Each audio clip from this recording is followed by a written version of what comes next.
ಆ ಒಂದು ಕ್ಷಣ. ಲೇಖಕರು ರಾಮಮೂರ್ತಿ ಸೋಮನಹಳ್ಳಿ, ಮಂಗಳೂರು. ಅಧ್ಯಾಯ 19. ದಿನಗಳು ಉರುಳುತ್ತಿದ್ದವು. ಪರೀಕ್ಷೆ ಸಮಯವಾದ್ದರಿಂದ ಎಲ್ಲರೂ ಓದಿನ ಕಡೆ ಗಮನ ಕೊಟ್ಟಿದ್ದರು. ಸತೀಶ ಈ ಬಾರಿ ಓದಿಗೆ ಹೆಚ್ಚು ಒತ್ತು ನೀಡಿದ್ದ. ಅಂಕಲ್ಗೆ ಕೊಟ್ಟ ಮಾತು ಉಳಿಸಿಕೊಳ್ಳಬೇಕು. ರಮೇಶ ತನ್ನ ಮೇಲಿಟ್ಟಿರುವ ಭರವಸೆ ಈಡೇರಿಸಬೇಕು. ಸುಜಿಗಾಗಿ ತವಕಿಸುವ ಮನಸ್ಸನ್ನು ಹಿಡಿದಿಡಲು ಶ್ರಮಿಸುತ್ತಿದ್ದ. ಪರೀಕ್ಷೆ ಮುಗಿದ ಮೇಲೆ ಸ್ನೇಹಿತರು ಒಂದೆಡೆ ಕುಳಿತು ಹರಟೆ ಹೊಡೆಯುತ್ತಾ ರಜಾ ದಿನಗಳನ್ನು ಕಳೆಯುವ ಬಗ್ಗೆ ಮಾತಾಡಿದರು. ಪರೀಕ್ಷೆ ಮುಗಿದಿದೆ, ಹಳ್ಳಿಗೆ ಹೋಗಿ ಅಪ್ಪನಿಗೆ ಕೆಲವು ಸಹಾಯ ಮಾಡ್ತೀನಿ. ದನ ಕರು ಅಂತ ಸಮಯ ಹೋಗದೆ ಗೊತ್ತಾಗೋದಿಲ್ಲ. ಪುನಃ ಕಾಲೇಜು ಆರಂಭವಾಗುವ ಹೊತ್ತಿಗೆ ಬರ್ತೀನಿ, ರಮೇಶ್ ಹೇಳಿದ. ರಂಗ ಮೈಸೂರಿನಲ್ಲಿರುವ ಅಜ್ಜಿ ಮನೆಗೆ ಹೋಗುವುದಾಗಿ ತಿಳಿಸಿದ. ನಟೇಶ ಪ್ರತಿ ವರ್ಷ ಈ ವರ್ಷವೂ ಮಡಿಕೇರಿಗೆ ಹೋಗಿ ಚಿಕ್ಕಪ್ಪನ ಜೊತೆ ವ್ಯಾಪಾರದಲ್ಲಿ ತೊಡಗುವುದಾಗಿ ತಿಳಿಸಿದ. ಚಿಕ್ಕಪ್ಪ ಕನ್ನಡಕದ ಅಂಗಡಿ ಇಟ್ಟಿದ್ದರು. ಡಿಗ್ರಿ ಮುಗಿದ ನಂತರ ಸ್ವಂತ ಉದ್ಯೋಗ ಮಾಡಲು ಅನುಕೂಲವಾಗಬಹುದೆಂದು ಯೋಚಿಸಿದ್ದ.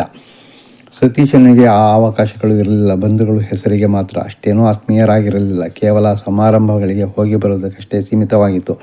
ಇದಕ್ಕೆ ಪ್ರಭಾಕರ್ ರಾವ್ ಪ್ರತಿಷ್ಠೆ ಮತ್ತು ಕೋಪ ಸಹ ಕಾರಣವಾಗಿತ್ತು.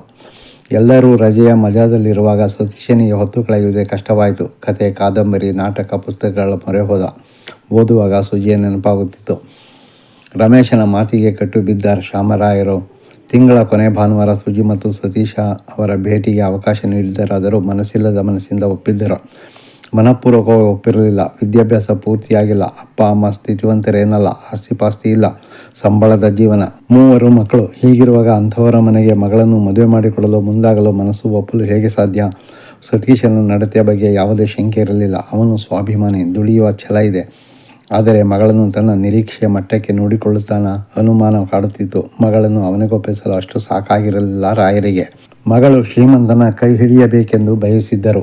ತಾವು ಕಷ್ಟಪಟ್ಟಿದ್ದು ಸಾಕು, ಮಕ್ಕಳಾದರೂ ಸುಖವಾಗಿರಲಿ ಎಂದು ಬಯಸಿದ್ದರು. ಅವಳ ಕೈ ಹಿಡಿಯುವಾತ ಕೈ ತುಂಬ ಸಂಬಳ ಬರುವ ನೌಕರಿ ಮಾಡುತ್ತಿರಬೇಕೆಂದು ಬಯಸಿದ್ದರು. ಸತೀಶ, ಸುಜಿ ಇಬ್ಬರು ಪ್ರಬುದ್ಧರಲ್ಲ, ಹುಡುಗಾಟಿಗೆ. ವಯಸ್ಸೇ ಆಗಿದೆ. ಆಕರ್ಷಣೆಯನ್ನು ಪ್ರೀತಿ ಎಂದುಕೊಂಡಿದ್ದಾರೆ. ಎಲ್ಲವೂ ತಮ್ಮ ಕೈ ಅಳತೆಯಲ್ಲಿದೆ ಎಂದು ಭಾವಿಸಿದಂತಿದೆ. ವಾಸ್ತವಿಕ ಬದುಕಿನ ಅರಿವಿಲ್ಲ. ಮನಸ್ಸಿನ ಭಾವನೆ, ಹೃದಯದ ತುಡಿತಕ್ಕೆ ಬೆಲೆ ನೀಡಿದ್ದಾರೆ. ಆಗಸದಲ್ಲಿ ವಿಹರಿಸುತ್ತಿದ್ದಾರೆ. ಹೇಗಾದರೂ ಮಾಡಿ ಒಬ್ಬರನ್ನೊಬ್ಬರು ನೋಡದಂತೆ ತಡೆದರೆ ಪ್ರೀತಿ, ಪ್ರೇಮದ ಹುಚ್ಚು ಬಿಡುತ್ತದೆ. ವಾಸ್ತವಿಕ ಬದುಕನ್ನು ಅರ್ಥ ಮಾಡಿಕೊಳ್ಳಬಹುದು. ಹೀಗೆ ಯೋಚಿಸಿದ ಶ್ಯಾಮರಾಯರು ಸುಜಿ ಮತ್ತು ಸುಮಿಯನ್ನು ತರೀಕೆರೆಯಲ್ಲಿ ಉಪಾಧ್ಯಾಯರಾಗಿದ್ದ ತಮ್ಮನ ಮನೆಗೆ ಕಳುಹಿಸಲು ಯೋಚಿಸಿದರು. ಸುಜಿ ಮತ್ತು ಸುಮಿಗೆ ಆನಂದ. ಚಿಕ್ಕಪ್ಪ ಎಂದರೆ ತುಂಬ ಆತ್ಮೀಯತೆ, ಪ್ರೀತಿ, ಗೌರವ. ಜೊತೆಗೆ ಚಿಕ್ಕಪ್ಪನ ಮಗಳು ಶ್ರುತಿ ಜೊತೆ ಹರಟುವುದೆಂದರೆ ಇನ್ನಿಲ್ಲದ ಖುಷಿ. ಶಾಪಿಂಗ್ ಮಾಡಿ ಚಾಟ್ ತಿನ್ನುವುದೆಂದರೆ ಇನ್ನಿಲ್ಲದ ಸಂತೋಷ, ಸಂಭ್ರಮ. ತರೀಕೆರೆಗೆ ಹೋಗುತ್ತಿರುವ ವಿಷಯ ಕೇಳಿ ಸುಮಿಗೆ ಇನ್ನಿಲ್ಲದ ಸಂಭ್ರಮ. ಆದರೆ ಸುಜ್ಜಿ ಮಾತ್ರ ಒಲವು ತೋರಿಸಲಿಲ್ಲ. ಅಲ್ಲಿಗೆ ಹೋದರೆ ಸತೀಶನ ಜೊತೆ ಭಾನುವಾರ ಮಾತಾಡಲು ಇರುವ ಒಂದೇ ಒಂದು ಅವಕಾಶ ತಪ್ಪಿ ಹೋಗುತ್ತದೆ ಎಂಬ ಚಿಂತೆ. ಬಾಯ್ಬಿಟ್ಟು ಹೇಳುವ ಪರಿಸ್ಥಿತಿಯಲ್ಲಿ ಇರಲಿಲ್ಲ. ಒಲ್ಲದ ಮನಸ್ಸಿನಿಂದಲೇ ಹೊರಟಳು. ಸುಜಿ ಚಿಕ್ಕಪ್ಪನ ಮನೆಗೆ ಹೋಗಿರುವ ವಿಷಯ ಸುಜಿಯ ಸ್ನೇಹಿತರ ಮೂಲಕ ತಿಳಿದಾಗ ಸತೀಶನಿಗೆ ನಿರಾಸೆಯಾಯಿತು. ಹುಚ್ಚನಂತಾದ. ಬೇಸಿಗೆ ರಜಾ ಮುಗಿಯುತ್ತಾ ಬಂತು. ನಿರೀಕ್ಷಿಸುತ್ತಿದ್ದ ಫಲಿತಾಂಶದ ದಿನ ಬಂತು. ಆತಂಕದಿಂದಲೇ ಫಲಿತಾಂಶ ನೋಡಲು ಹೊರಟ ಸತೀಶ. ಕಾಲೇಜು ಸಮೀಪಿಸುತ್ತಿದ್ದಂತೆ ರಮೇಶ ಸಿಕ್ಕಿದ. ರಂಗ, ನಟೇಶ ಸಹ ಸೇರಿದ್ದರು. ಫಲಿತಾಂಶ ನಿಗದಿ ಸಮಯಕ್ಕೆ ಪ್ರಕಟವಾಯಿತು. ರಂಗಸ್ವಾಮಿ, ನಟೇಶ ಉತ್ತೀರ್ಣರಾಗಿದ್ದರು. ರಮೇಶ 2ನೇ ದರ್ಜೆಯಲ್ಲಿ ಉತ್ತೀರ್ಣನಾಗಿದ್ದ.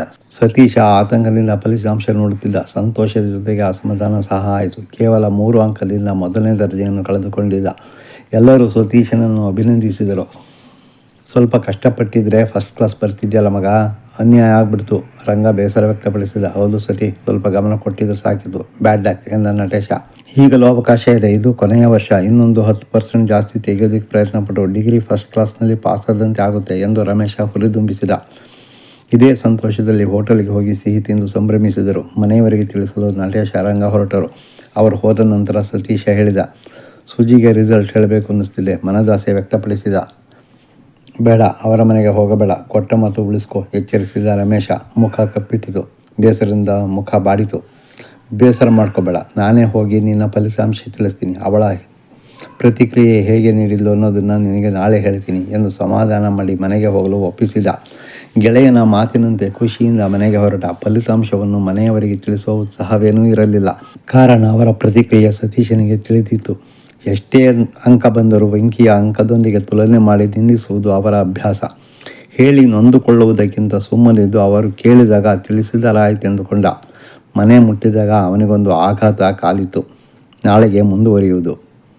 ಈ ಆಡಿಯೋವನ್ನು ಕೇಳಿ ಪ್ರೋತ್ಸಾಹಿಸಿ, ಶೇರ್ ಮಾಡಿ, ಕಾಮೆಂಟ್ ಮಾಡಿ, ಚಾನಲನ್ನು ಸಬ್ಸ್ಕ್ರೈಬ್ ಮಾಡಿ.